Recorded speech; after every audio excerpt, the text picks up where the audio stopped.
Okay, so start with Counselor Bagley. Hi everyone, I'm Andrew Bagley. I'm a third term city councilor. We're going this way? We're gonna go this way. Okay. North Sturtevant with JSA Architects. Rick Chalman, Chair of the Planning Board. Susan Sterry, right now I'm just a citizen, but was chairman of the cemetery committee and on several others in the past 5 years. Peter Weeks, committee member. Cameron Horak, Committee Member. Bill Larry, committee member. Francesca Arnold, Police Commissioner. Joe Almeida, City of Portsmouth. Peter Rice, Director of Public Works. Carl Weber, deputy city manager. Richard Martins, JC Architects. And John Saber, City Council appointee. And I'm Kate Cook, and I'm also City Council representative. So thank you all. I think it helps when people who are watching this on Zoom and can't see very easily the names and their new faces in the room. So thank you so much for going around. Did everyone have a chance to review the minutes from December the 10th? I move they be accepted as presented. And I'm happy to second. Any comments, any changes? All in favor of approving the minute? Aye. One abstention, any opposition? Chris, great. Good start. What? Good start. Good start. We'll move on to the municipal space needs 100% assessment. Yeah, we're doing great. So let's move on to the municipal space needs. I'm guessing we. Madam Chairman, can I just make one comment before we start? I Yes, you may. noticed that today we're limited to 1 hour because it's another meeting at 4 o'clock. Can I request, since we only meet every 6 weeks, that we schedule a time that we can meet at least for 2 hours? Because I don't think we can get everything done in an hour. We will do what we can. Today, we're not limited to an hour. We're just, what we've done now is we're recording this on Zoom rather than recording it on channel 22. So we can stay in here. It's just at 4 o'clock. We will no longer be direct broadcast. People will have to watch it on Zoom. So I hope that helps clarify. Today, we have a little bit of extra time. Thank you. And the full recording will be posted online. Thanks, Carl. I'll note also before jumping into space needs, attendees from the design team as well. Sandra Hodge from JSA, and then popped up into the Zoom after we've got panelists is Rodney, who you all know from ADG, and then Mark Moeller, design leader with ADG. Thank you all. Thank you all for being here. Thank you. Turn it over to you. Very good. So thank you for making the time today. All to do is go through a couple updates on the space needs assessment, a couple points there, and then the meat of the conversation will be into the concepts itself. We have the drawings that we can pull up on the screen as well. And then after that, discuss plan next steps, the progress we intend to make, and sort of scheduling for the next meeting so we can at least get the next one or two agreed upon and on the calendar. So on the space needs assessment side, there's been a few updates and a few questions since we last met. Just in terms of specific items, firstly is water, sewer, and billing. For direction of the city, they will be relocating over to the Department of Public Works. With that adjustment, we've removed their square footage from the plans. You'll notice that that's no longer in the point of service in this building. Second update. I think the key point is you can still pay the bill at City Hall. So if someone were to come to City Hall, the staff would be local. Fair point. Thank you. Carl. Second one is the school board conference room, or conference room B, however you want to call it, was another item in the previous SNA.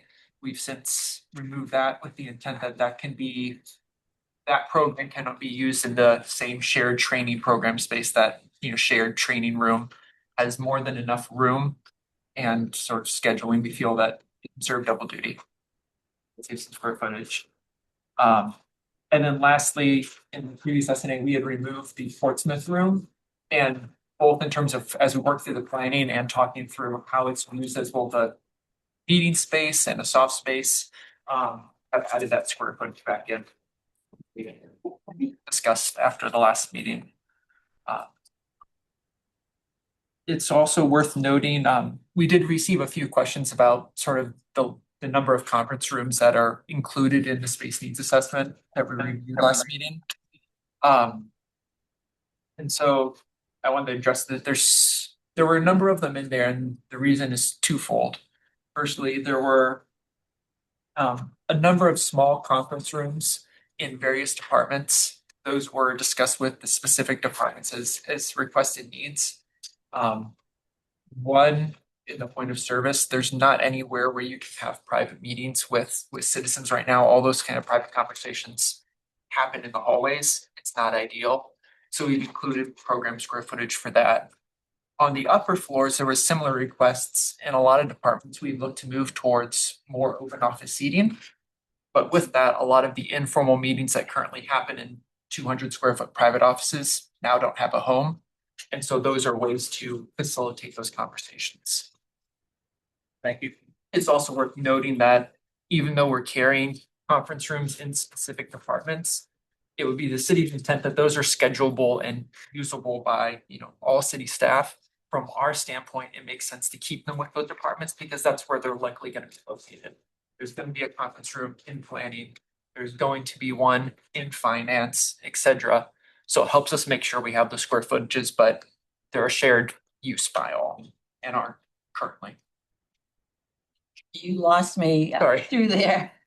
So there also gonna be like a small room that anybody can use to go in and talk to citizens? Is that what you just said? Yes, you're talking about like down in the point of service or just in general?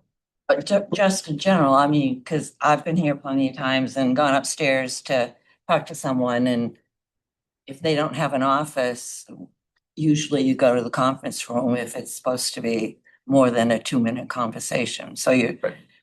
but it's just downstairs that's gonna have the room. No, so there will be more conference rooms we would foresee downstairs here on this floor. Right. But within the departments, we would see more smaller conference rooms being provided for conversations like that, as well as their own staff meetings. Okay.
That's not a good sign. Yeah, I know. I was just texting Richard, so.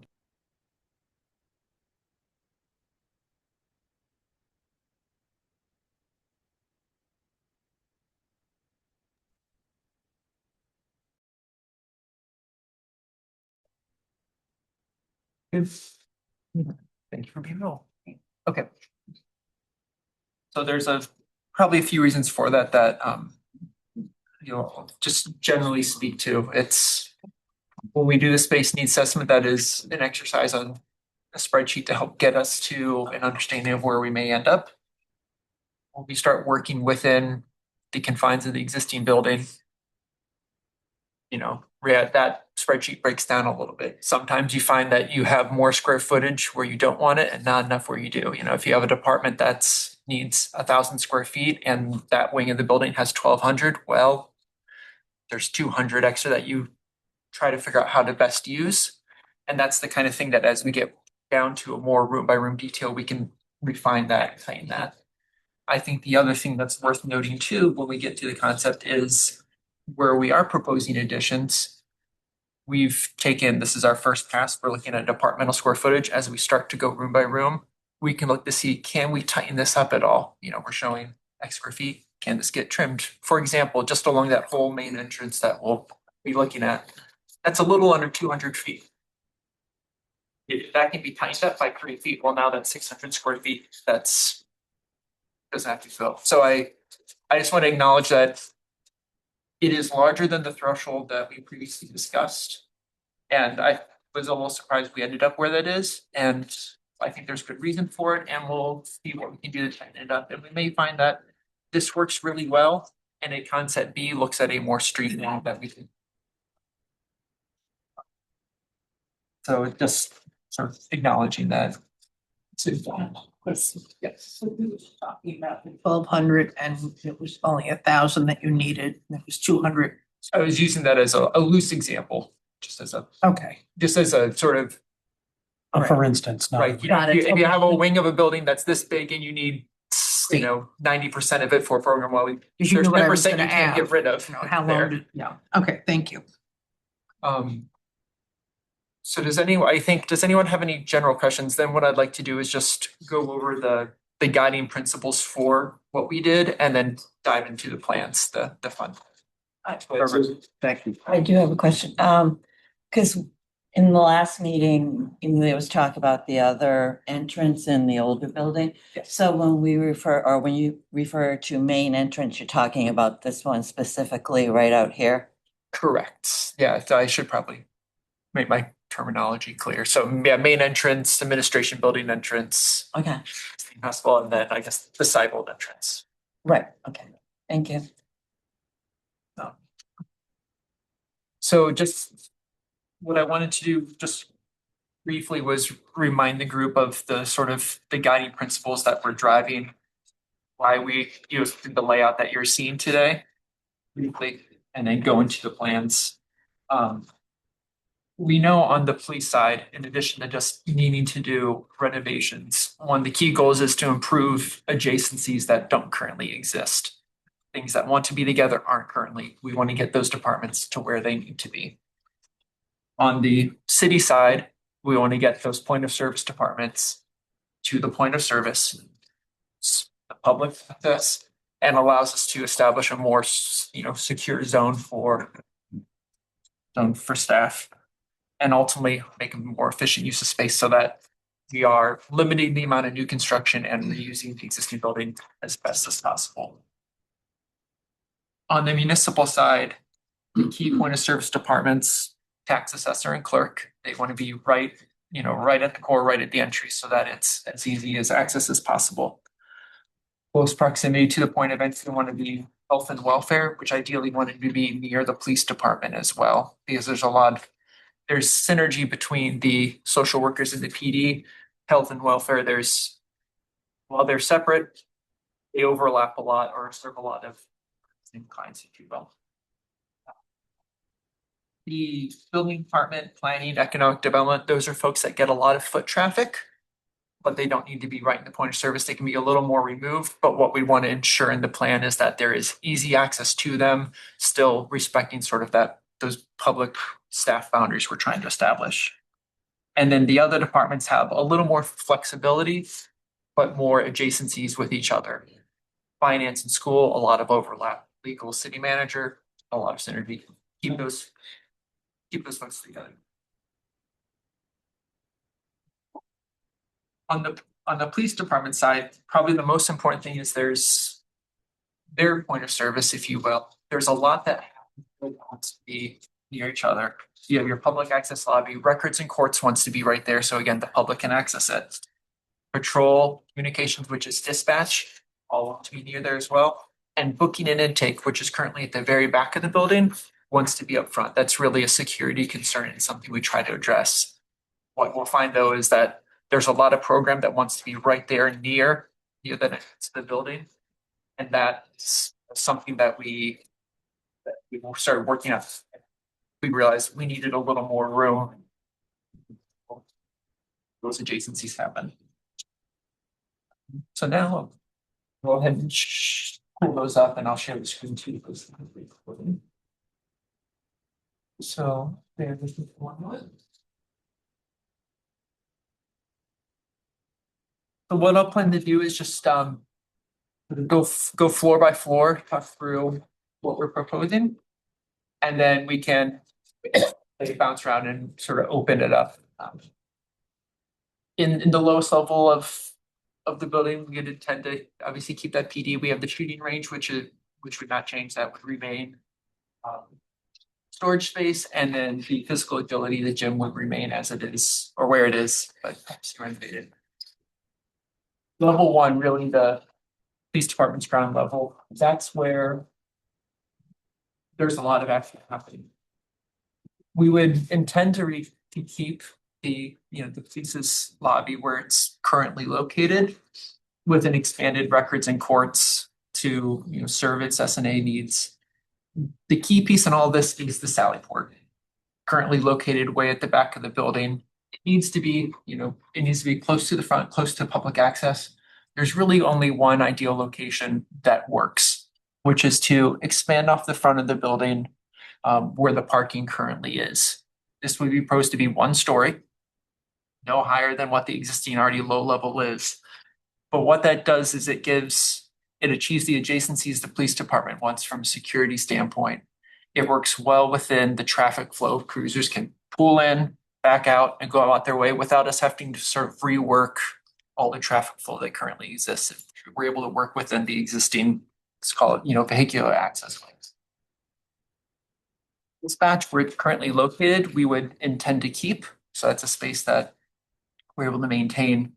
And then within the the bowels of the building, we can rework the spaces to get patrol, adequate square footage, property and evidence, and get those adjacencies to work.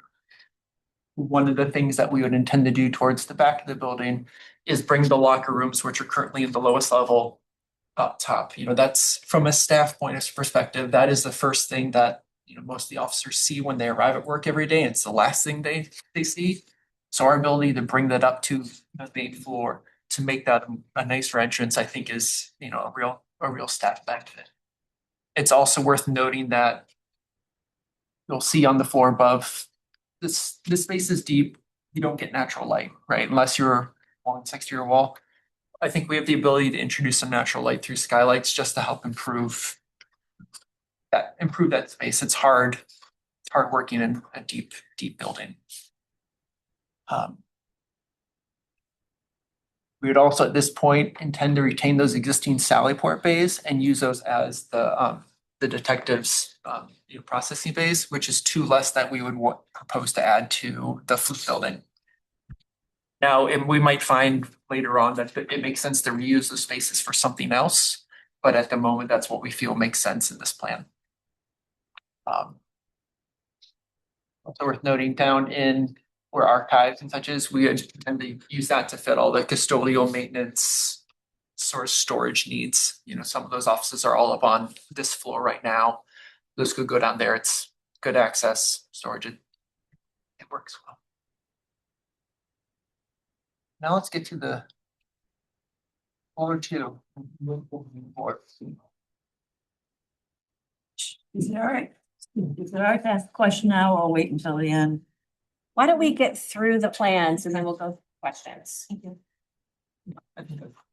But I'll keep each floor brief. As you would have noted, we're proposing in this to basically do an addition along the front of the length of the building, and that allows us to do a few things. Visually allowed us to unify what is 3 disparate buildings plus various add-ons into one unified thing. 2, it allows us to get a clear public entrance with clear public circulation all along the front. You have one point of entry, centrally located. You can get to all the spaces.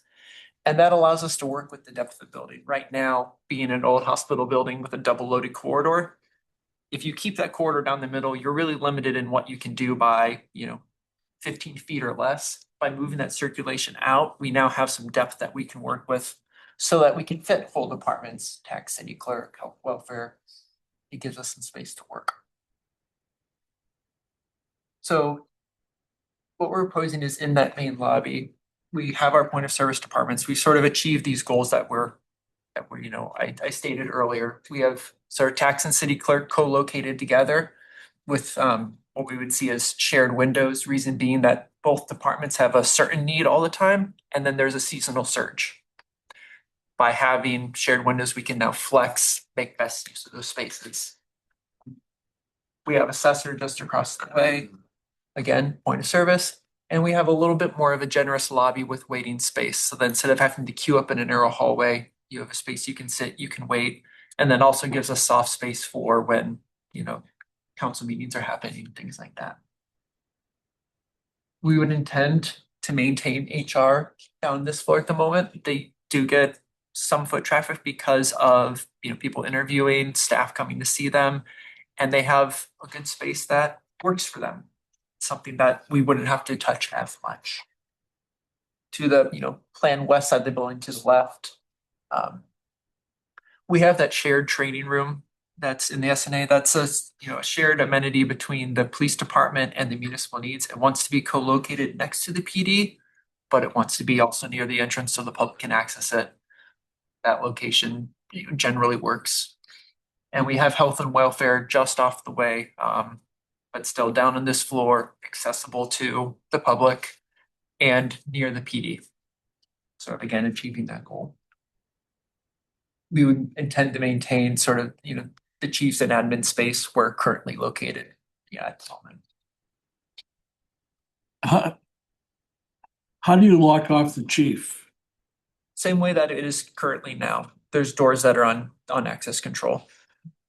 You have to have a badge to fob it. So you have to get there from a different level. No. Well, if you're a member of the public, you would always be going through the police lobby to come visit the chief. But if you're someone who has badge access, you can go and badge through the door. It's that works the same way that it does presently now if you go down that way. Well, we're trying to make it better. Now, if you're The shared training space next to the Let's chief. get through the presentation, then we'll ask questions. We're gonna get through Well, that. let's do it in each. And we already agreed we aren't doing that. We try to get through everything and then we'll all ask questions. If you give me 5 minutes, I'll get through the other 2 floors pretty quick and let's have at it. So, true, yeah. The main addition on the, obviously on the front, we are proposing a small 1,000 square foot addition working off the back. And that's to help accommodate the square footage that we need for tax and city clerk and would likely be the place for the vault, sorry. A little easier to do in a new construction versus existing without lots and lots of piping above it.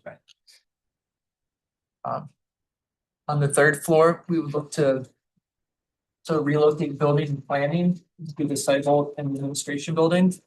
And the reason for that is you'll see a note about public access corridor. On the 2nd floor, we're proposing a new elevator.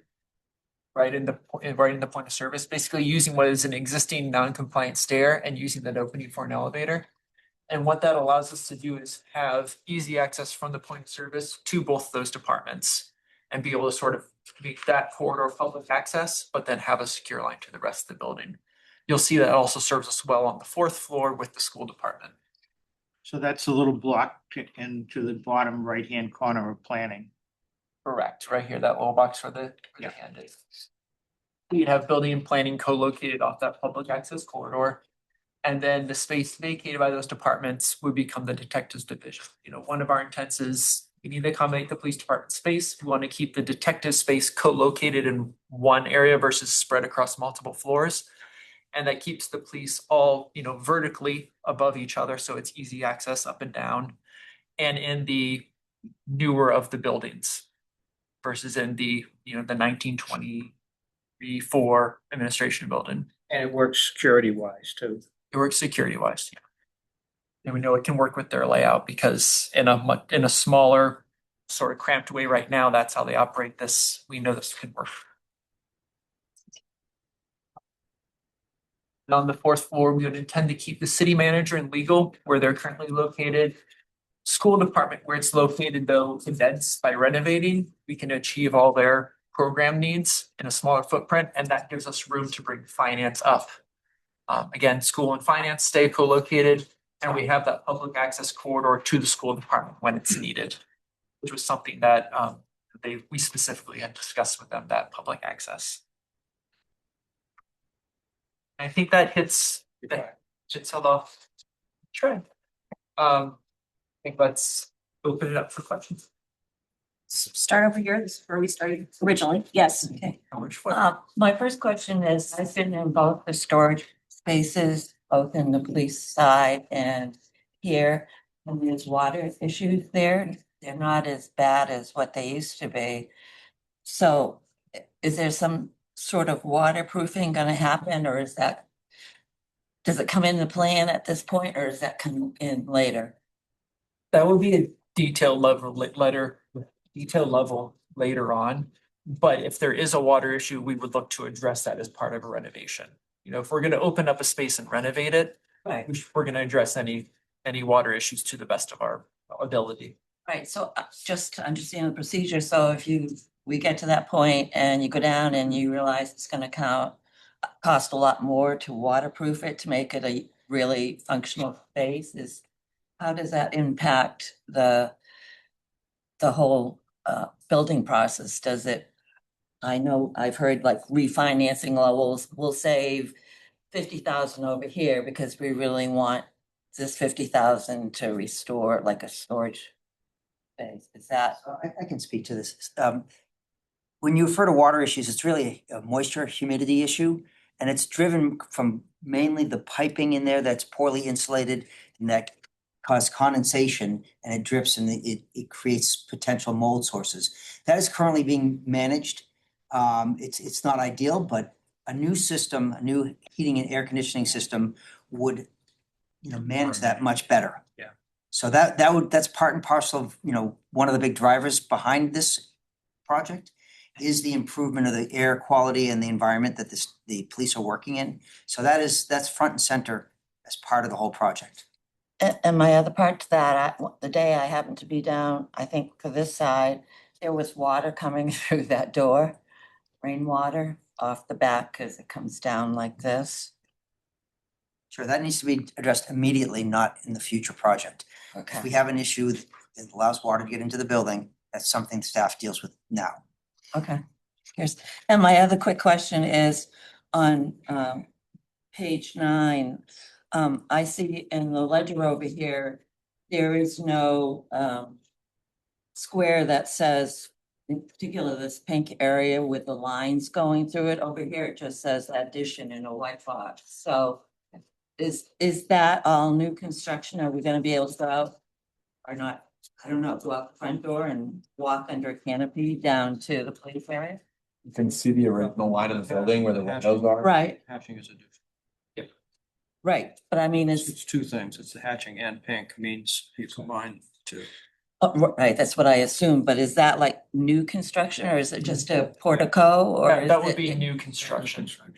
I'm sorry, I'm not being clear. Is it just a portico or is it gonna be the building? It's within the boundary of the building. So we basically have a new facade at the front Okay. for a floor, story and a half.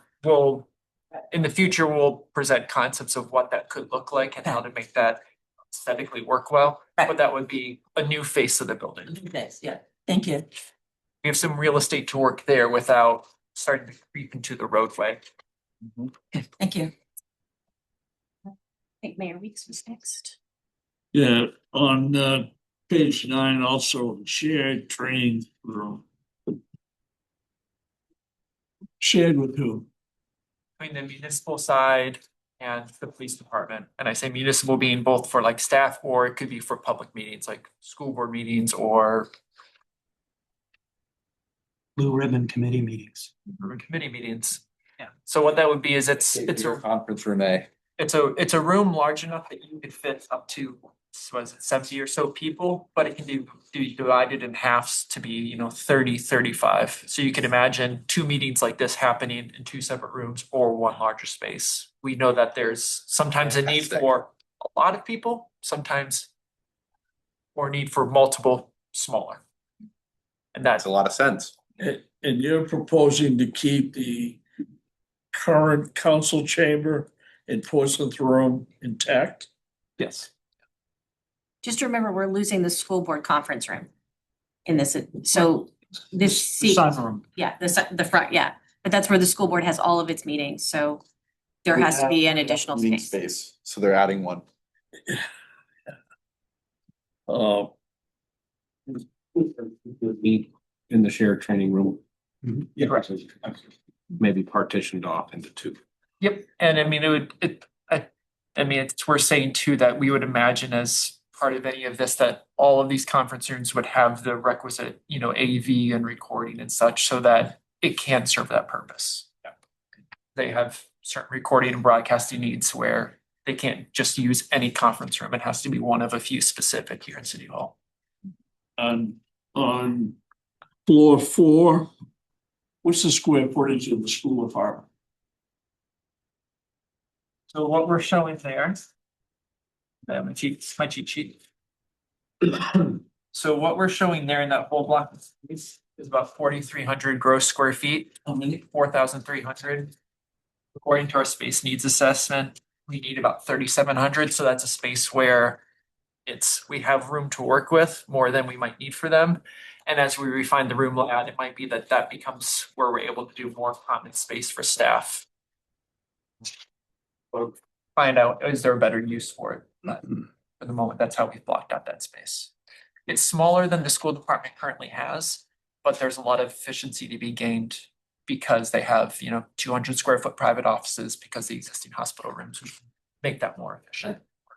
Would it make sense to have finance where school is? So that you got city manager, legal and finance, they all need to communicate with one another, and school over on the right. I think that's a fair consideration that we could consider from an adjacency standpoint. That makes sense. From a ability to minimize some work, the school department is already located there. So maybe to make them fit there, you have to touch half of it instead of 100% of it. So that's one of those balances we have to weigh. Is it? Especially with your phasing.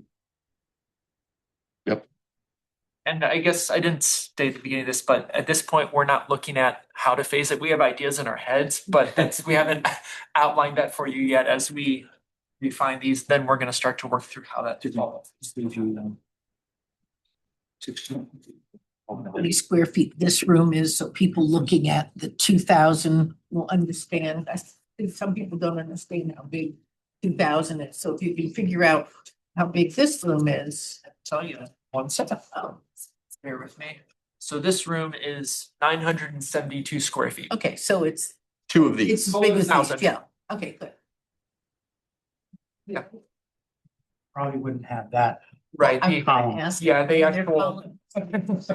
So that shared training space, we show 2,000, but there's some storage rooms and stuff associated. The actual meeting space is programmed at 1,500 square feet, 750 per room. But once you don't have large columns in the way, some of this, it's basically 2 of these rooms in terms of capacity. It's new construction, so it would not have.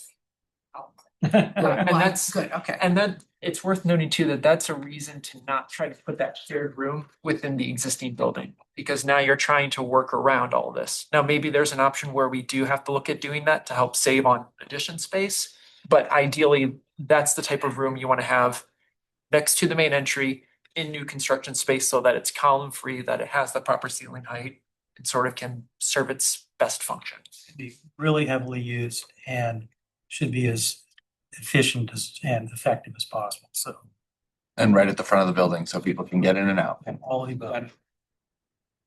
Makes a lot of sense. I kind of had a little bit of a comment when you were touching, this building's gonna have to last essentially forever. I mean, we're always gonna have a police department. It's not a business that might be gone in 10 years or fundamentally will change. When you talk about things like skylights, that gives me pause for 2 reasons. One, skylights are notoriously finicky and maintenance related from a long-term perspective, they're maybe not an ideal way to go. And 2, in the economic environment we're in, we'll probably have to do some financial engineering at some point with this. So, I come from a background where we do advanced manufacturing, military, jet engines, pharmaceutical, things like that. And none of those buildings typically have a lot of natural light for two reasons. One, they create a HVAC challenge. It's very difficult to have steady temperature if you've got sun coming in sometimes, not other times. That also leads to things like community issues. And then two, they're just a security issue. So if you're doing an ITAR part, you don't want to have windows somebody can look in. So I don't know that, natural light is a great thing, but I don't know if it should be a priority to the point where we're putting skylights in, which just seems like they would be a costly plus maintenance heavy item. I think there's counterpoints to that. Your points are heard. I do think there are ways to mitigate things like humidity issues and maintenance. Skylights have gotten much better than they used to be. They're used on plenty of buildings, I think, effectively. And I do think there is a psychological benefit to it. I've worked on a past project where we had a deep hospital floor plate, 16 operating rooms, pre-post PACU. You have staff that are working there all the time without any windows because there's, enclosed rooms with that can't have windows all around the perimeter. That was a space where it was ultimately determined worth the budget to put in skylights at those places so that you had some natural light during a 12, 16-hour shift. Ultimately, we put it there to make a point for, police staff that we can make what is a deep, dark space better. But it's something that is an option, and maybe it works in the budget, maybe it doesn't. Or maybe that's an ad alternate. At some point we will have to do value engineering and decide what's the priority and what's not. Maybe that is, maybe that isn't, but I think it's a good idea to at least have on the table at this point because I think there are benefits to it.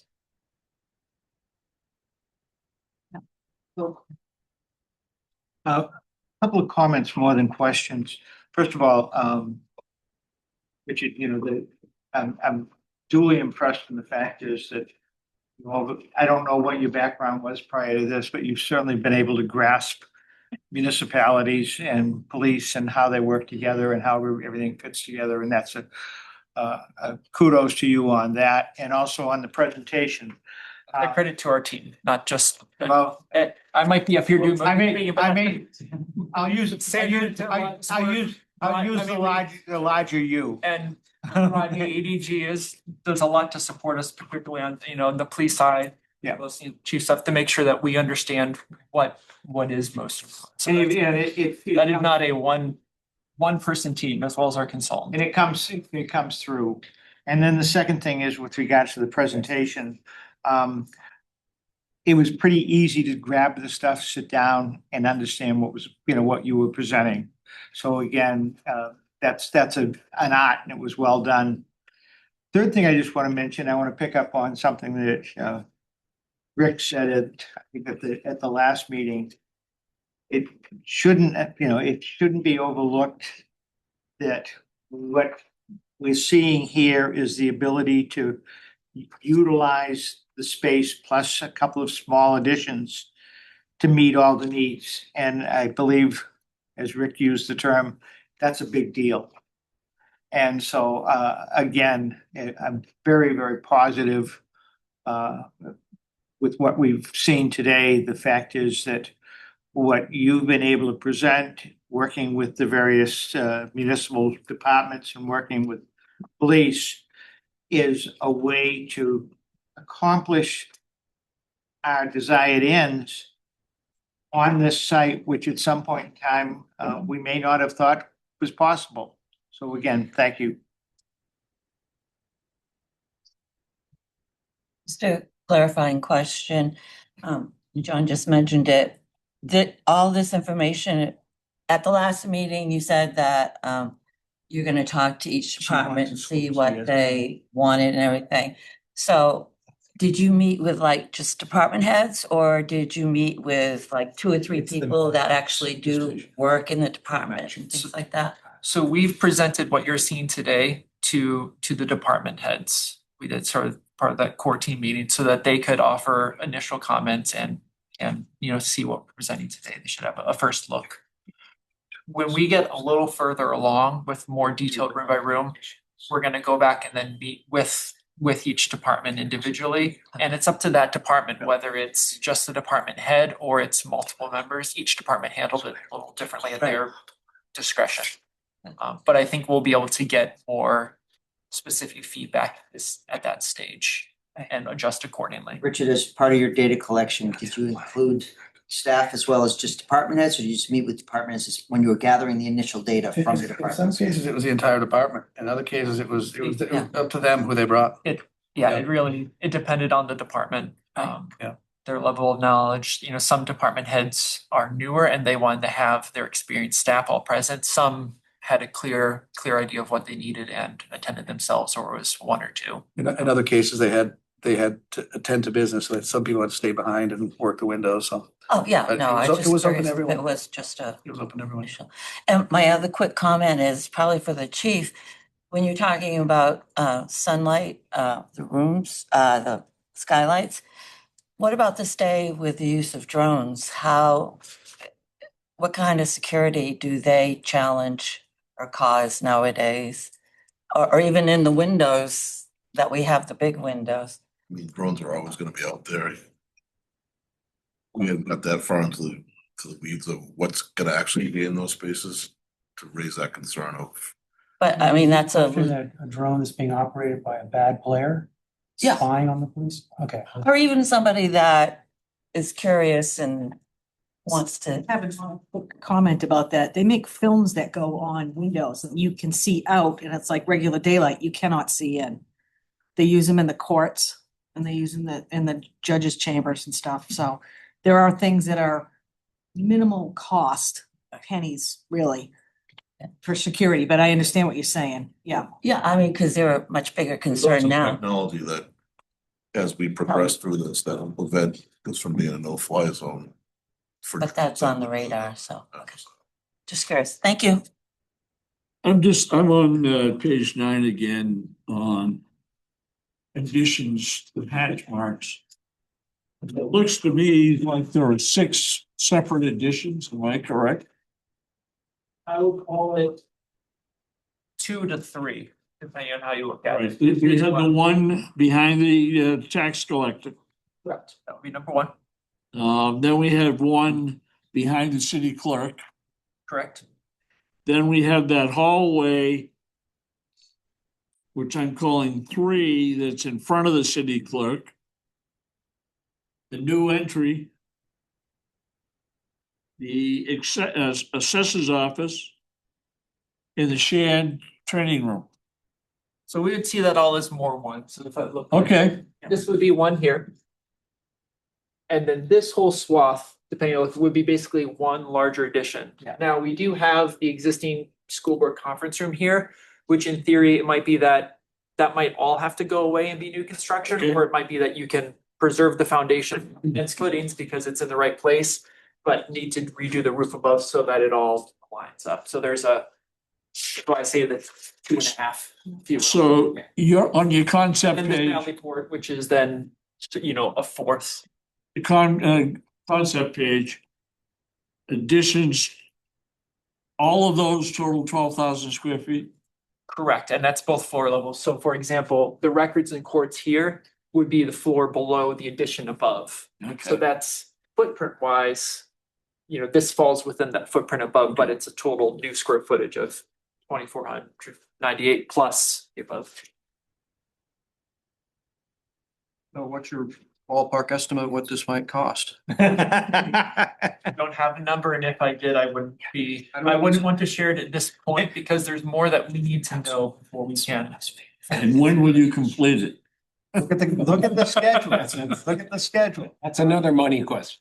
But I say that not to be opaque at this stage, but there's I think there's more that we need to know before we can answer that. well, let me rephrase it. You know the budget. Do you think this is potentially feasible within the existing budget? I don't know yet. It seems expensive. Well, I think the thing that we also are conceptualizing, we haven't really put down yet, because the one informs the other, is what is a first phase? There's probably going to be multiple phases that we're developing the roadmap of build solution. And we have to bring the first phase into the realm of reality. So we'll have to have priorities and then working to the budget from there. Okay, so you just, I think, said the magic word. This is the ideal solution. If I could, you need to remember that many of these spaces don't necessarily have to be touched. The custodial area, that can stay the way it is now. The chief's area, that can stay the way it is now. HR can stay the way it is. School can stay the way it is. There would be definitely some adjustments on the finance side, but pretty minor. The city manager, legal, those can all stay the way they are. So it's really the additions and the police reorganization that's gonna be the expense. And you may be right, it may be even those little bits may be more expensive than the 42.5 overall project. I think the reality is, as we are narrowing down to appropriate recommendations for mechanical systems, that's gonna drive how much we can do now as well. Infrastructure here is pretty Utilities and shot. HVAC is a big pain point, as we all know. So there'll be levels of renovation where some spaces are gonna have a lot and some are gonna have a little and some are gonna be in between, and we will work to understand those and describe those so that our estimators can then put the appropriate numbers to them. Can I continue? Yes. So I'm not trying to be difficult. I understand. The phasing plan with this would be complicated. And I think that's a big part of it. Before we dive into the details, to rephrase again my initial question, you feel this is at least close enough that it's worth pursuing to see if we can make it work. It's not order of magnitude wrong budgetary wise. I think this is absolutely the right direction for the city to be taking. But that's a different answer. It's a very different answer. And I think we were charged with the responsibility to try to do what we can to be fiscally responsible Yankees, if you will. At least in part. And I'm not saying that I'm against this idea, but I want to understand it.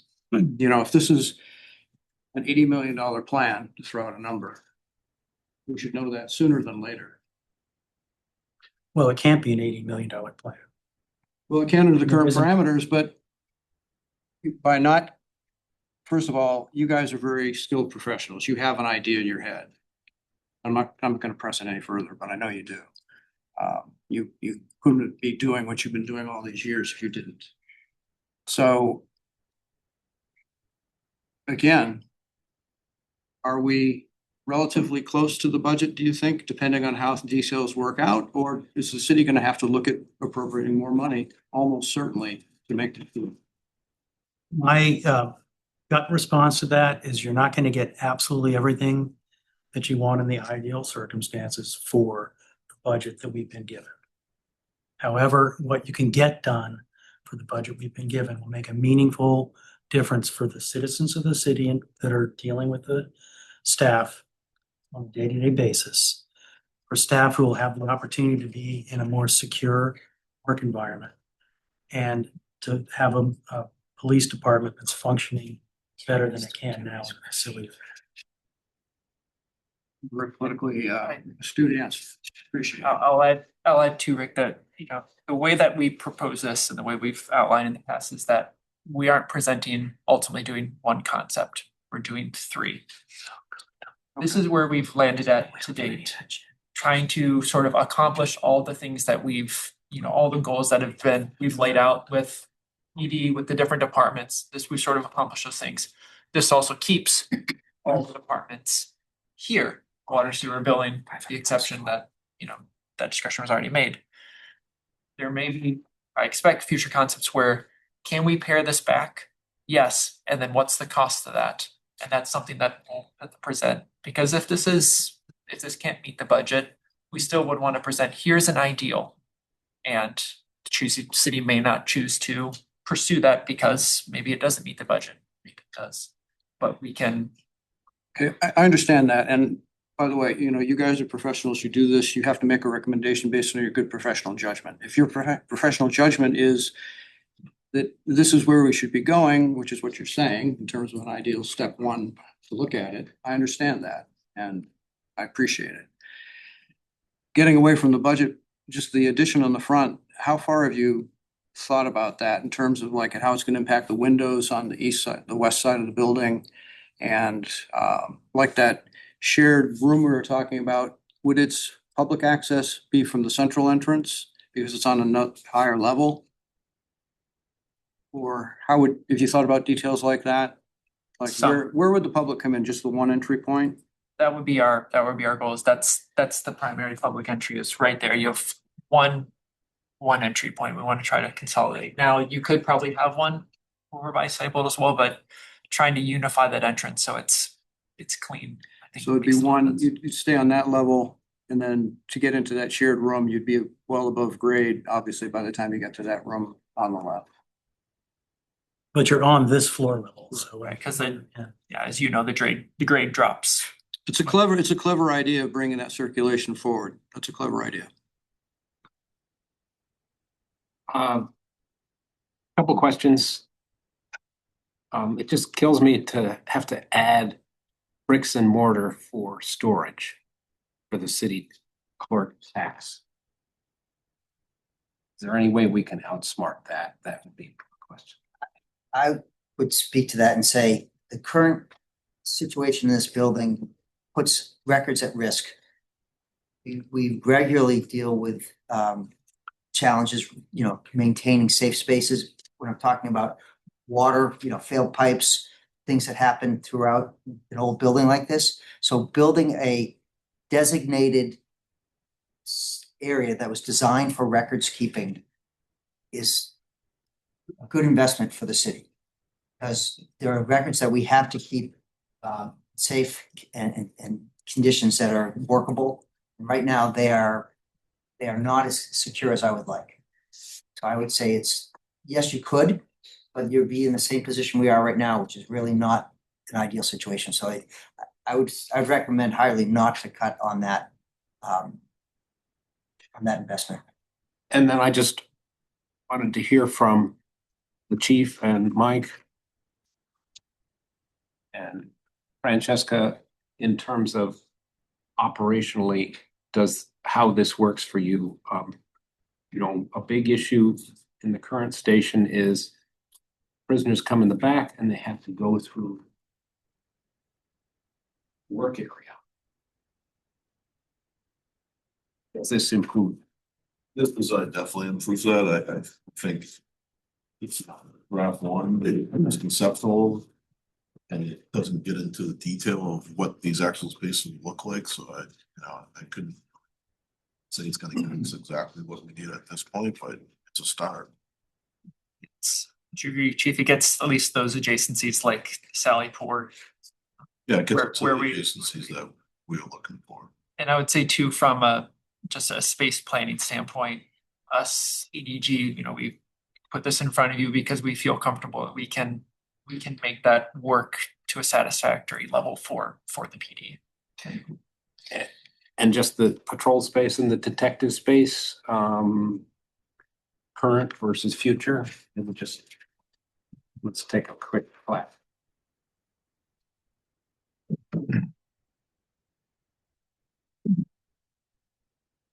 So for patrol, what we're showing right now, sort of all of this block of space and the bit of we've designated outside the corridors, that's about 5,000 square feet. I have my estimate here. The existing patrol is about a little under 6,000 square feet. It's worth noting too that 5,000 I quoted isn't including those corridors, but when we do our space needs assessment, we include that grossing factor, which does account for the corridors. So there's sort of we have to strike the balance between the net square footage and that gross, but we feel like we're in comfortable territory that it would fit those amounts. And then that larger detective space, how do we? So the detectives up on floor 3. That square footage there is about 6,700, 6,700. The SNA on, when you look at the 2044, the ADG side was about 6,900 square feet. So a little smaller there. Matrix's had it at just under 4,000, but I think there's also some spaces that they had in other places that took that up, but I can assume you'd like to see a more detailed sort of comparison of those two for that specific, because I know it's a chunk of space. I think it also goes to it's a whole wing of the building that we can secure. It may be larger than needed for the needs today, but it presents room for the future. And so that's part of it. Where does it logically fit in the building, even if the space isn't ideally suited? Like some of the spaces are larger, some are smaller. In this case, it's a little lower. And I think, when we were up in Dover, one of the things was that when they added the social workers, they needed a space for them.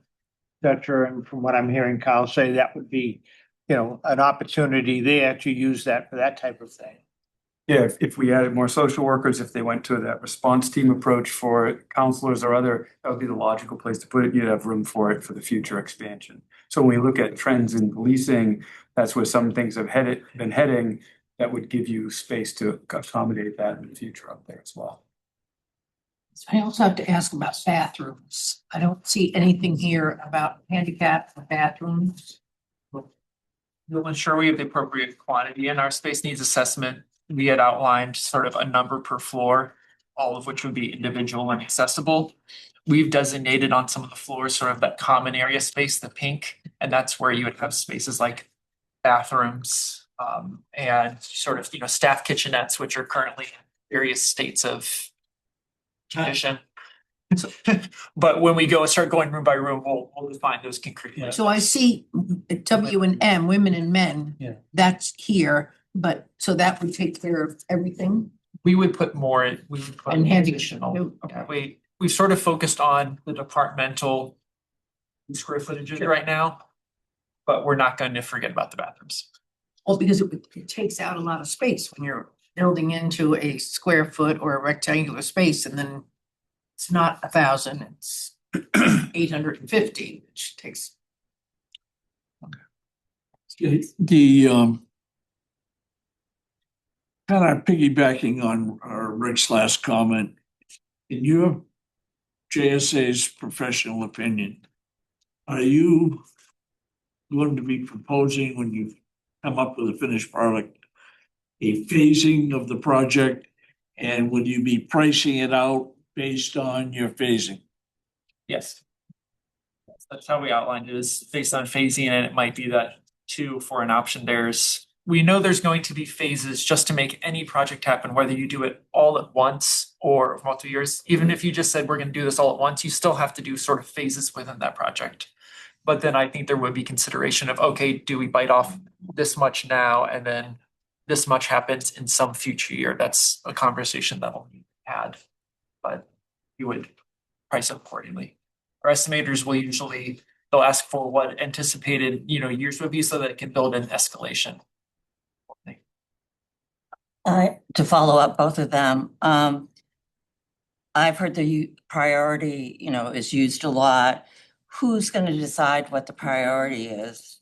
And say the police station is a priority, they're going to have to move, that's correct? Or portions of it? And when should we start looking for a space so there's not a big gap between, oh, this has been approved and now we're going to have to wait another 6 months or whatever because we have to find a place for the police station to go? So I don't know where in the process you Swing talk space. about this. Talking about swing space. Our goal would be to not have to move to a temporary location. That's stranded investment. That's a huge amount of money. We've done those numbers to look at temporary locations. When we talk about phasing and constructability, we'd want to build spaces that they can move departments into.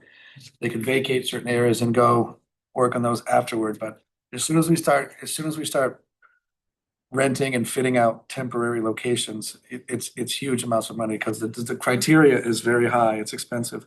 Right, well, I mean, that's what I've heard, Yeah. with rumors going around Yeah. all the time these last couple of years that It you is. guys were gonna have to move. Salem PD has moved into a temporary spot, and that was about $4 million for a temporary spot. Yeah, that's why I said, yeah. Our estimate was $5 million for us, $5 million to move. And who decides when's the point that we decide who's the priority and are they gonna put a limit? Like, is this gonna take 15 years or is this? Ultimately, the council will make those final decisions, but recommendations will come from this committee on what the expectations are and what the phasing looks like. And then the council will ultimately have to make the call on when and how to phase the project. So. And off of what you just said and what Chairman Chelman was saying, it's just speaking for myself, when the first proposal came forward, it wasn't within spitting distance of the CIP number. I think if it had been, there's a good chance something would have been built. Here we are several years later, all the costs have gone up. Yeah. But also the economic situation municipally has gotten a lot worse from federal downshifting, increased salaries, increased health costs. So we have, less ability to spend, say, the 42.5 million. I think at least what I'm trying to express is I'd really like to see us get to a proposal, even if it's not perfect, that will have votes. And if we do have an A, B, and C proposal, it'd be really good if one of those proposals at least was quite close to that CIP number, because if we have two $60 million proposals and a $55 million proposal, I don't know if it has the votes or not. So I would like to have a stripped down proposal in the mix so we can at least get something approved.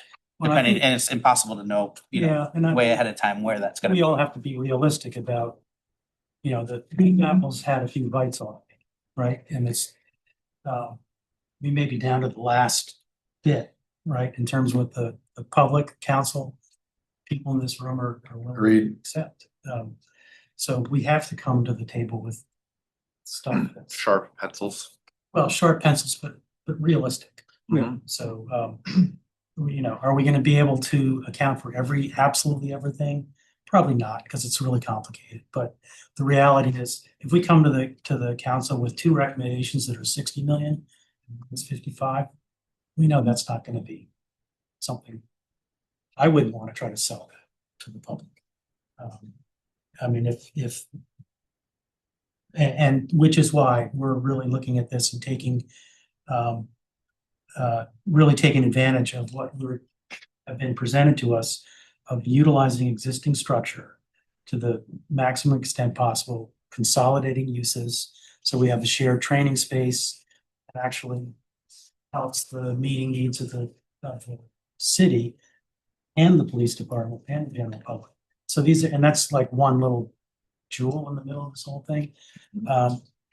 Just as a person who every year had to go find where to pay my registration. And it was like, I went to the same thing every year. I still couldn't find it.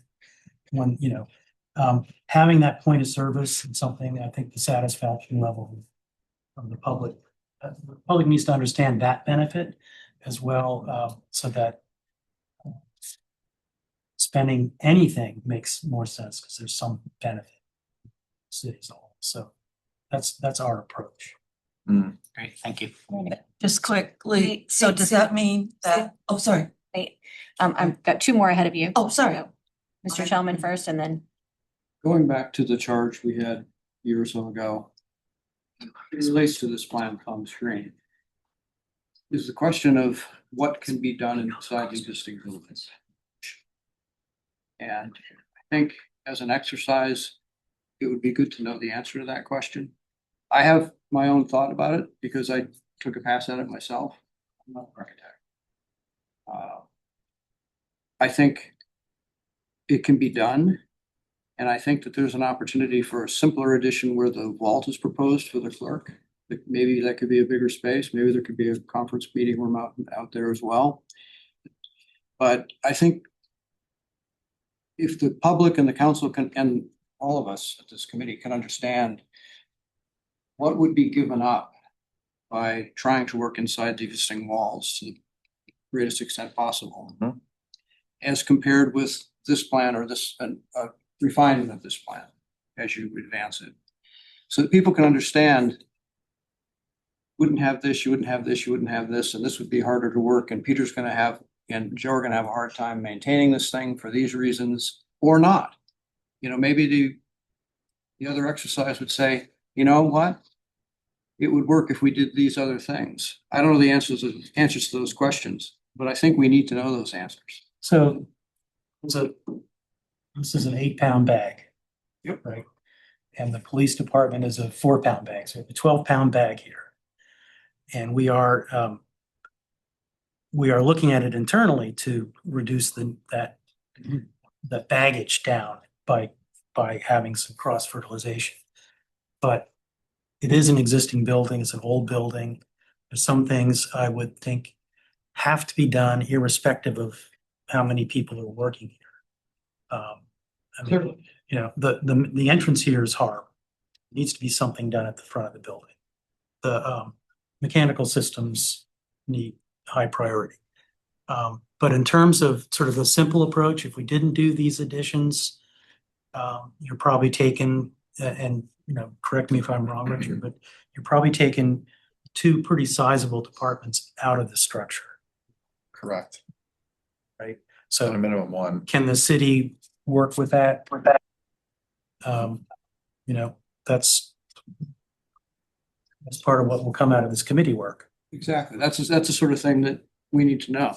And I think, you know, grade-wise, I mentioned this before, I think the idea of moving to the south helps with the entrance for sure, because the existing entrance is terrible. Have you looked at going further? No, we didn't. The reason that I do think there is an advantage, not to say that it couldn't work, but I think an advantage to having it sort of where it's still centrally located versus going further all the way to Cyble is it still keeps that lobby within proximity of council chambers, shared training. I think it's safe to assume that the public is going to need to get to sort of all parts of that first floor, you know, that, you know, chief space, the exception. So having that centrally located makes that easy to get to. When we start to enter all the way on the right, then you're either going quite a bit more distance, or we start to lock ourselves into place, and it makes it a little harder to do sort of our security. It's kind of easier if we have a central point and we can establish a perimeter around that versus. We're sort of looking at it in terms of primary circulation corridors, secondary ones. What this plan is starting to look at is the sort of core where the public has access, and then sort of a secondary zone that's proximate to that, and then it's secure beyond that wall. So by moving things too far down, you start running the risk of having long corridors, losing space that could be usable for office spaces. There might be a way to do both where, you know, the secure north side makes a heck of a lot of sense. And the greater public access makes a lot of sense where you put it. But maybe, you know, I don't know, you have to do some sketching or thinking about it. Maybe you already have. And to your point, we're not intending to make one option and just run with it. We have to make sure it's realistic, and we're going to do multiple. So I think your point is well taken, which is, okay, let's see how much can we fit with the existing building, more or less pare it down, and what's the cost of that? Who's gonna have to move out? What amenities aren't gonna be able to be achieved? And then, you know, we can make a recommendation saying, do you know what? That's worth it, or no, that's too much. We need to bring this back, or this has to stay here. That's the sort of response this committee will need to be able to give account. And we're Yes. working to get there. So this first pass gets us to where, okay, can we fit everything? Can this work? And now we can start refining and making variations from there. So is that exercise of seeing what can fit in the existing building something you have to do anyway, or is that? Yes. You And know, I would say, trying to fit these in, I think there will always be a need for some level of addition to happen. Now, can we minimize that further? That would be the exercise, but I don't ever see an option presented where there would be no addition whatsoever. That makes full sense. I think there needs to be something at the main entrance to make that work. I guess And I you're think right. I think the Sally Port is, I haven't seen a viable way, I feel, to make that work within the existing footprint, trying to add that into the existing structure. That's something that really wants to be, I think, tacked on. I don't see that going away in a viable way, but other parts, we can look to see I what have we a can do. question, but quick question about Sally Port. Can I? go ahead. And just this relates to the chief. I understood the Sally Port, you need your holding cells near that as well. Would that work, having that up near the public area? Yeah, that's all part of that addition that they have in there. the Sally bus just to get into the jail cells, but. Okay. I'm done. It's all secure though, the same way that, the lobby is public access, but. Can I add a comment? I think, the way North described things, was very cogent. But one of the things that I think the reworking of City Hall portion, the municipal portions of the building, as well as the police portions, another thing that will be beneficial to the city is the increased security of both city employees and the public that utilize this building. And having consolidating all those services in a smaller area where you're face to face through windows in a smaller area, you're able to secure other aspects of the building, which right now are not secured. And it's great until something happens. And I think this gives us the opportunity to do that as well. That's all. Thanks, Rodney. Sorry. Yeah, so I think that just directionally, this is a great step forward. Obviously, there's kind of tweaking and the work that's been done to date has required a lot of hand wringing. So I'm glad we got to a place where at least we can wrap our heads around something that might in the future have legs. But I would like to just reiterate and kind of expand upon what Andrew and North you were saying a few minutes ago. If you look at where we're at right now and then you contemplate all the other things that are swirling around in the state and local level in the news, losing our meals and rooms tax, and all these other things that are going to impact the city for years to come, that combined with the public perception of this project to date, I think puts us in a place where we really are at the last bite of the apple. And I think that with that in mind, we might all benefit from doing away with the idea that there is an ideal solution. Because the word ideal implies we have a budget to do a lot more than we think we do right now, I think. And maybe wrapping our heads around what compromises might need to be made is something we should do rather quickly, lest this be stalled indefinitely. Because I don't think if this goes and fails another vote, do we reconvene this committee? I don't think so. Maybe not, maybe, I don't know. I could be a moron, but. Yeah, just real quick. My first question is, because I don't know for sure, but priority is going to be the police area. And my concern is, especially as a citizen paying taxes and what have you, that this is great that the mayor suggested that we have this big committee and to redesign the whole building, which is a great thought, but it's going to have to be divided into 3 sections. And when it goes before the council, say they voted in and say, yes, we can, because it's under the 43. That puts the other 2 way off. So the further out they go, the more expense it's going to be at that time. So that the chances of them happening with different councils and what have you, who knows what that's going to be. So we're going through this exercise and coming back to essentially how do we make the police station better, which that's fine. But I mean, I'm just saying that's how I see it. So if we're at that point, what part of this on page 9 would we say to the council, this is what we think should happen for the police station? Is it going to include the new lobby and the shared training and what have you? Because then we're expanding more than what the area of the police station is now. I'm just throwing it out there. I don't. Anywhere near that. Well, how long do you think this process will be? I guess that's what I'm saying. So we've got a timeline. I have a few questions I would love to ask personally before we move on to timeline, but that is the next discussion is timeline. So, I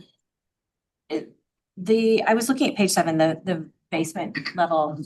There's some lost space there, that is currently utilized. Well, at least their doors with the space. What is anticipated there?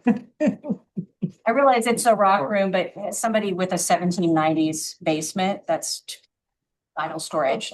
So, are we just going to abandon that space? Is that the intention? It's to be determined, to be honest with you. It's obviously not it's not really ideal for storage or use, but I get your point. It's, can't work to ideal. We have to work to making it work. So, and that's, I think where we. Joe, Peter, what do you think? That particular space, there's a massive amount of ledge as well. So the cost to do anything in there would be very high, and it's a very deep, dark space with no ventilating it, mechanical. I It's the whole- I understand these types Yeah. of spaces. I have one Yeah. in my house, So- but you put a membrane over it and you put a nice humidifier in there and suddenly you have workable storage space. So that's all I'm asking is that some of this space. Simplifying it, but that is barely space. I mean, there's pipes in there with, you know, some fire protection piping in there, and where the, you know, the rock room is right now, that is being used as storage right now, but it really shouldn't be. It really shouldn't be. It's worse than our basements. It's worse. It's bad. Okay. And this is pretty much what I anticipated seeing. So thank you for the drawings. They're very similar to what we saw in the 2014 initial review that we had in 2014 and the plan for an addition out front for point of service. So which would have also solved many of our leasing problems. So I'm not at all surprised by this. I really appreciate the effort that went into retaining as much space as possible that's under current utilization. Because every space that we don't have to renovate is a significant savings. One of the things though that I will note is that we do have some existing spaces that probably do need renovation, which is a challenge that aren't touched in the plan. And I think we need to think about how we're going to address some of that. Like, for example, the lighting is so poor in the council chambers that it's difficult sometimes to hold, to take, you can't take pictures. We've got challenges around video with lighting. I think there's certain, I think, I say. I can speak to that. So there's a large capital project for the addition and all that, and then there's continuing capital investments in the existing facility. That area we anticipate will be done before this project is done. Okay. So that has been on our list to do for a while. The challenge has really been getting consensus about, you know, whether we bite the bullet and do it a wholesale. We're looking at some potential short-term solutions. So we are aware of that challenge. I mean, carpeting needs to be done, walls need to be painted. Those are regular maintenance type things that we would continue to budget for, even though we have this large capital project. But we're not intending to wrap some of these things in. Not unless the council says they would like to add additional monies to be able to do that. No, probably not. So that's what I was trying to kind Yeah. of figure out, because I know some of those challenges exist in heavily utilized spaces, correct? Sure. I think it's also worth noting too that while there's certain blanket assumptions we're making about how much we would or wouldn't touch spaces right now, like keeping HR where they're currently located, there's a certain assumption that you would be doing a minimal amount of work. But it might be we still do some, like maybe you are replacing the lighting there and the ceilings, but you're not, wiping out partitions and redoing plumbing. Like there's some work, but it's more minimal. Other spaces are going to be more, and that's where we'll have to spell out in our drawings and for our estimators sort of a level of renovation assumption so they can put a number to that. So it's that. No, that helps. And the other question I have is just around cost. I understand that there's cost per square foot in construction and there's cost per square foot in renovation. But sometimes renovation is just much more expensive than new construction. Will we get some analysis on the differential of choosing to reuse space versus doing an addition like this? I would kind of make an assumption that doing an addition across the front might be less expensive than forcing renovation in some other space. Yep, in some cases, that's absolutely true. Yeah. And when we have met to talk about these concepts, the other thing that if you could just go to sheet 9 again. In addition to considering the cost of addition versus existing, it's respecting the existing building lines as well. If you cross them thinking you're going to open up massive amounts of the facade to get open spaces. So the phasing of an addition is ideal when you can construct it while everyone is working in here without being affected other than noise and maybe walking through a little bit of, and then moving them into spaces that don't break this envelope, if you will, that don't, break this shell right away. But you're absolutely right. New construction in this case, in the form of an addition, would be cheaper than coming in here, relocating people, gutting spaces, moving columns. It would be. And to some extent, I mean, one approach could be, if you just simply look at that one triangular space, eyeballing it, it's a lot of area there. Yeah. And if that's just structurally set as open space, so it can become swing space so that other renovations can occur, you're facilitating the Narrowing out. effect by building that space. Right, so you 5,000 or build a 6,000 space square like feet that, there. you build a space like that, you can move planning and inspections into it while you're renovating the third floor easy for on this detectives, and then you're renovating the space detectives came out of for. But we have to get to that level of detail, and that's why we've always considered having multiple concepts that we will have properly estimated so that the city can make an informed judgment, because we might find that this does work better because of all the fleecing, or maybe it doesn't. We have to test that out. So the next time that we speak, there's going to be refinement of some variation of this, because I still think it is a logical path at the moment to work towards. But additional concepts that say, how can we minimize that and what is the cost? So that maybe the city can review that and we find out if it does make financial sense. Right? I'm watching our time. When will this be done? Oh. So we're about to get to the timeline. And the timeline of meetings currently anticipated gets us to August for planning purposes. So construction, currently it's not even in the CIP budget for 2027, it's in the 2028 CIP budget. 2028? Yes, timeframe. Now, the 2028 CIP starts in middle of 2027, just so you know. So that's only a year and a half away. Fiscal year. Yeah, fiscal year 2027, so, yes. I'm gonna touch third rail because we haven't hit it yet. School department is remaining on-prem. Did we peel that onion at all? Was it discussed? Where did we land on it? I know that's ultimately at the discretion of the city manager as to who and which departments are housed in this building. So maybe Carl, you're best suited to answer, and I don't want to put you in a position to feel free to just say. I think there's always ongoing discussions around the operational needs of the departments and where they are located. Those here, we've even proposed sort of this tax city together. Why? Yeah. We think that. That makes perfect sense to me. In Yeah. the future. I think we'll continue to look at that. There are pieces of that operation that are closely aligned with finance, and we'd want to see that to continue. And we're looking at the future to see what the needs are. And so I think that as these discussions continue, we'll continue to report back on any changes. We saw the water sewer somewhere else, and I think we'll continue to have those discussions and update you as we can. Yeah, the only reason I ask is it's 4,700 feet.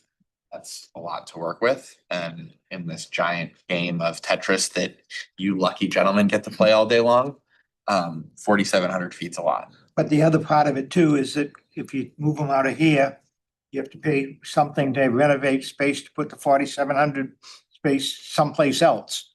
So again, it's a My balance. understanding was there was a wing at the high school that was maybe discussed, and maybe I'm missing something, but I think for part of that is, as okay. you mentioned, they're remaining in a space that doesn't require a lot of reworking. Right. Versus if you potentially move them somewhere and it requires a significant investment somewhere else, there's going to be cost benefits on that. So I think that's why we were looking at each of these. It made sense on the water sewer side. There's space there to do it.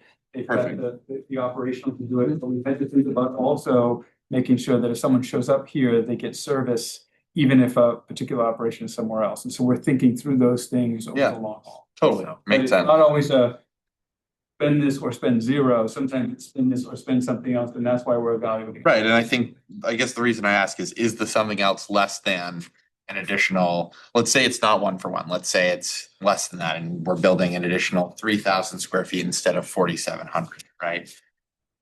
Is that 1,700 square feet of new construction less than the cost to move them? And I guess directionally, that's what I'm trying to wrap my head around. And obviously, you guys know that better than I do. I'm just putting the question out And there. again, I think as we came to you today to talk about water and sewer being relocated somewhere else, we'll continue to update you on any other operational things that come about as we continue to analyze this. Yeah, Right. thank you. So with that,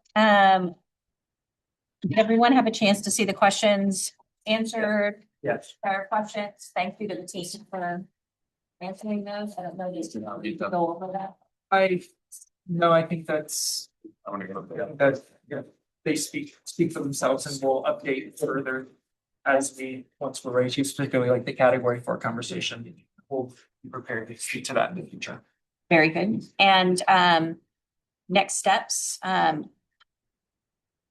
thoughts? Yeah, so I, on a couple of dates were proposed, I would propose a few changes. The next date of 3/11, that was because of being at 3/18. And then on the May 6th, it would be up to 4/29 or over to 5/13. I have a conflict on both the 3/11 and the May 5th dates. Didn't know if that worked. May 13th. So instead of the March 11th, we move it to March 18th. And then we'll start and see if that works first. I thought we had already voted on March 11th. So what happened to that? I have a conflict so I'm just asking if we can Oh, move okay. that. And I actually have a conflict too, so it would be nice to move it to Okay. the 18th. I can do the 18th. I can do the 18th. Yeah. The following 2 weeks are no good, so that's as far out as we can go. So then on the next one, which was the May 6th, and again, maybe we just set the next two and then we go from there to make sure. Put kind of dates out there based on sort of the cadence that we've been having. So Just for us to discuss. 5/6 to what? Either 4/29 or 5/13. Is it 4/29? 4/29 or 5/13. 129? It's either 4/29 or 5/13.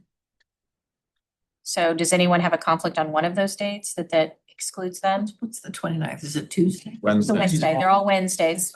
I can do the April, I have a 18th, but maybe the deputy will be there.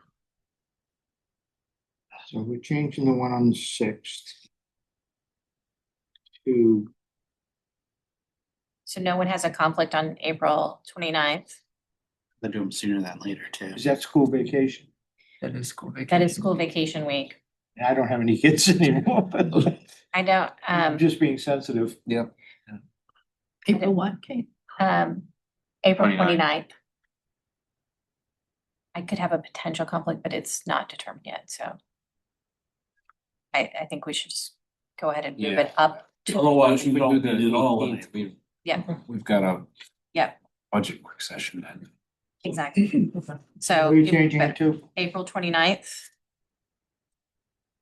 And that's gonna be okay for Jason? Okay, No, that'll work. 3 All right. o'clock. and then, Yes, 3 o'clock. 3 o'clock. And what we will do is we will make sure that we have the room space reserved for these dates. Okay, so March 18th. March 18th, the 29th. 29th, and the next we have for June 17th, that was based on the fact that we had one on May the 6th. June 10th. How do people feel about June 10th? Just June 10th work better? I have a conflict that day. Okay, So we'll just leave it. Less is Check the more. 29th. No reason to No, less is more. Yeah. June 17th. July 29th is the next date, and then September the 9th. And we will adjust some of these as needed as we get closer. I know people's schedules aren't that far out yet. Okay. And is there any public comment? It's gonna snow this weekend. No public Is comment? that- That's a good comment. Does that, either not be- Somewhere. We're meeting like right before May, so. Sunday, And maybe. the architects need time to go back with the planning. They need enough time, so you have to give them enough time. not a lot, sorry. Move to adjourn? Is there a motion? Yes, Second. second? All in favor? Aye. Thank you. No problem. A guarantee on the weather, really? I didn't even